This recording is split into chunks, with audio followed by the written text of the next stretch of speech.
Channel. I hope आप सब ठीक होंगे, अच्छे से होंगे और बहुत ही मजे में होंगे।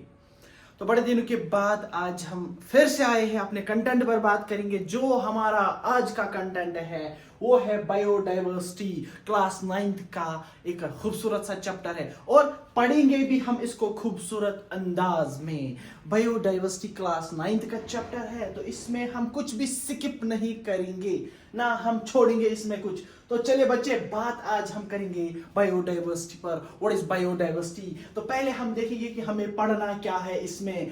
पहले ही हम पढ़ेंगे diversity in living organisms, diversity in living organisms. उसके बाद हम क्लासिफिकेशन, उसके बाद किंगडम्स, किंगडम प्लांट हम पढ़ेंगे।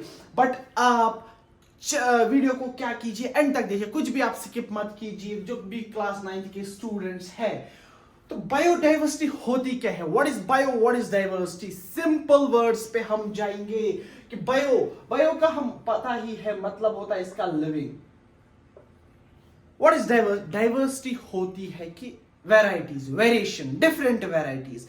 आप अपने एरिया में, जो आपका एरिया है, जो आपका एनवायरनमेंट है, उसमें आप डिफरेंट टाइप्स की वैरायटीज पाएंगे। लिविंग ऑर्गेनिजम्स जो लिविंग है, डिफरेंट वैरायटीज, चाहे वो माइक्रोस्कोपिक क्यों ना हो, वो भी आपके इस डाइवर्सिटी में आता है। इसमें different kinds of living organisms आते हैं जो आप फाइंड करते हैं अपने एरिया में, उसी को हम बोलते हैं biodiversity. Bio living diversity, different varieties. Diversity का मतलब ही होता है diversity, variation,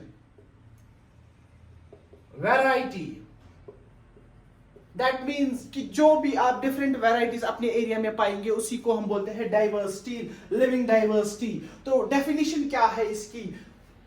is all the different kinds of life you will find. कहां आप फाइंड करेंगे? अपने एरिया में। तो अब देखिए, बात करते हैं, किस पर बात करेंगे। ये आप सपोज कीजिए ये अर्थ है, ये इक्वेटर है, Tropic of Cancer, Tropic of Capricorn, Tropic of Cancer, Tropic of Capricorn. आप लोगों को ये जियोग्राफिकल, आपने जियोग्राफी में देखा होगा, पढ़ा होगा कि जो भी लाइफ है वो कहां पर पॉसिबल है, जहां पर ह्यूमिड क्लाइमेट होता है, मॉडरेट टेम्परेचर यहां पर होता है। तो हमें पता है जो ट्रॉपिक ऑफ कैंसर और कैप्रिकॉर्न है, ट्रॉपिक ऑफ कैप्रिकॉर्न और ट्रॉपिक ऑफ कैंसर, इसके बीच में जो लाइफ है देखी गई है वो इन ही जगहों पर देखी गई है। क्यों? क्योंकि यहां पर ह्यूमिड होता है, ह्यूमिड, मॉडरेट टेम्परेचर होता है, मॉडरेट टेम्परेचर यहां पर होता है, तो लाइफ यहां पर पॉसिबल है। फिर बात करेंगे मेगा डाइवर्सिटी। तो इन्हीं दो जगहों पर जो है, ट्रॉपिक ऑफ कैप्रिकॉर्न और कैंसर के बीच में, ट्रॉपिक ऑफ कैप्रिकॉर्न, इन दो जगहों के बीच में क्या होता है? मेगा डाइवर्सिटी, यानी कि सबसे ज्यादा लाइफ यहीं पर पॉसिबल है। लिविंग ऑर्गेनिजम्स जो भी है डाइवर्सिटी की, वो इन ही दो जगहों पर आपको मिलेगी। मेगा डाइवर्सिटी में 12 कंट्रीज है, 12 कंट्रीज,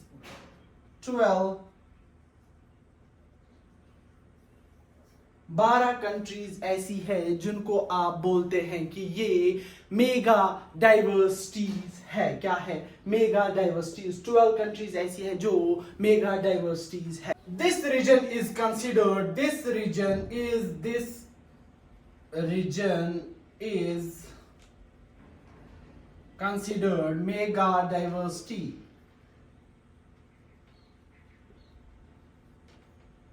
जो ये ट्रॉपिक ऑफ कैंसर और कैप्रिकॉर्न के बीच में जो रीजन है, इस रीजन को हम कंसिडर करते हैं ये मेगा डाइवर्सिटी। हम बोलते हैं इसको मेगा डाइवर्सिटी। जितनी जो भी डाइवर्सिटी है, जितनी भी यहां पर लिविंग ऑर्गेनिजम्स है, वो क्या है? वो इंटरकनेक्टेड है, ईच अदर के साथ वो इंटरकनेक्टेड है, जिसको हम बोलते हैं फूड वेब।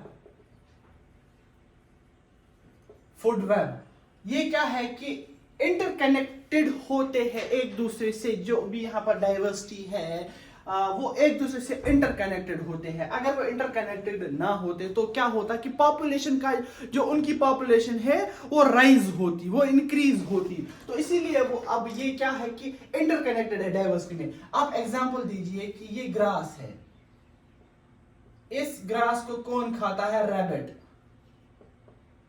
इस रैबिट को कौन खाता है? फॉक्स। एक स्मॉल एग्जांपल हम लेंगे। स्मॉल एग्जांपल में हम बात करेंगे, देखिए ग्रास को जो किसने खाया, इस ग्रास को रैबिट ने खाया और इस रैबिट को फॉक्स ने खाया। आप सपोज कीजिए कि अगर फॉक्स नहीं होते तो क्या होता कि जो रैबिट है इनका नंबर इंक्रीज होता। क्या होता? रैबिट्स के नंबर इंक्रीज होता, और रैबिट्स के नंबर इंक्रीज होते तो घास सारी खत्म होती, यहां पर घास बचती ही नहीं।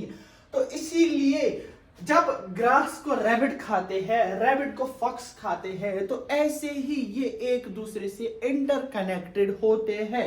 उसी को हम बोलते हैं फूड वेब। क्या बोलते हैं उसको हम? Food web. फूड वेब का मतलब ही होता है इंटरकनेक्टेड टू ईच अदर। जो भी ईच ऑर्गेनिजम्स इज इंटरकनेक्टेड, ये इंटरकनेक्टेड होते हैं, इनका जो कनेक्शन है आपस में जुड़ा रहता है। तो अब हम बात करेंगे क्लासिफिकेशंस की। किसकी? कहां पर बात करेंगे? जो क्लासिफिकेशन है इस पर हम बात करेंगे। पहली क्लासिफिकेशन किसने दी? जो फर्स्ट क्लासिफिकेशन है,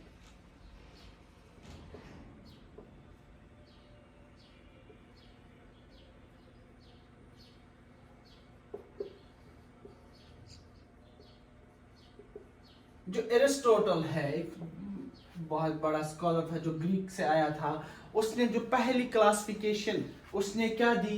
क्लासिफिकेशन, उसकी क्लासिफिकेशन है on the base of Aristotle system classification. उसने सिंपल क्लासिफिकेशन दी। उसने बताया कि जो डाइवर्सिटी है इसको आप दो हिस्सों में तकसीम कीजिए, एक है प्लांट्स और एक है एनिमल्स।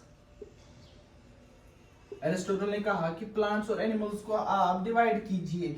फिर आप क्या कीजिए, जैसे ही फिर प्लांट्स को भी आप 3 हिस्सों में डिवाइड कीजिए और एनिमल्स को आप 3 हिस्सों में डिवाइड कीजिए।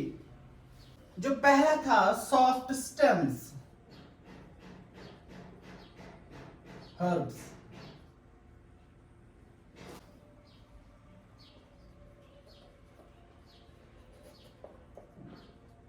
One wood stems, trees, soft stems, one wood stems, trees जिसको आप बोलते, several woody stems,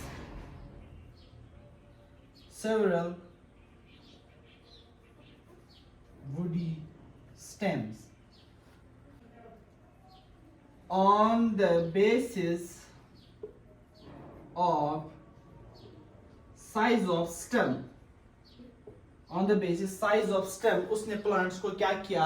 क्लासिफाई किया। ऐसे ही उसने एनिमल्स को क्लासिफाई किया।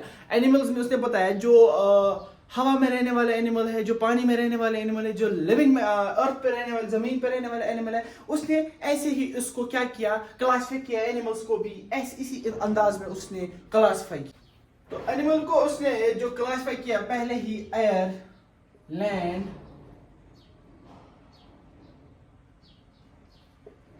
Air, water, air, land, water. But अब जो एम्फीबियंस थे, फ्रॉग, लाइक फ्रॉग जो पानी में भी रहता है, जमीन पे भी रहता है, उसको आप कहाँ रख लेंगे? वो तो क्लासिफाई करना भूल गए, तो इस क्लासिफिकेशन को रिजेक्ट किया गया। क्या किया गया? रिजेक्ट। क्यों रिजेक्ट किया गया? क्योंकि इन बेसिस पर हम क्लासिफाई नहीं कर सकते, क्योंकि इसमें ऑर्गेनिजम्स भी आते हैं, एम्फीबियंस भी आते हैं, माइक्रोस्कोपिक ऑर्गेनिजम्स भी आते हैं, जो दोनों जगहों पर स्टे करते हैं। कोई पानी में भी होता है, लैंड पर भी होता है, जिनको हम एम्फीबियंस बोलते हैं। ऐसे ही प्लांट्स भी, बहुत सारे ऐसे प्लांट्स हैं। तो ये क्लासिफिकेशन आप मानिए कि रिजेक्ट की। जो एरिस्टोटल सिस्टम था, एरिस्टोटल सिस्टम ऑफ क्लासिफिकेशन, इसको टोटल रिजेक्ट किया गया। क्या आपको जो ये आज का लेक्चर है समझ में आया होगा? क्लास 9 के लिए है ये बायोडाइवर्सिटी। हम स्टेप बाय स्टेप पढ़ेंगे, तो अच्छे से हम पढ़ेंगे, कुछ भी स्किप नहीं करेंगे। तो उम्मीद है आपको अच्छे से समझ में आएगा। तो आप चैनल को लाइक, शेयर, सब्सक्राइब जरूर कीजिए। मिलेंगे नेक्स्ट टॉपिक पर, तब तक के लिए अल्लाह हाफिज।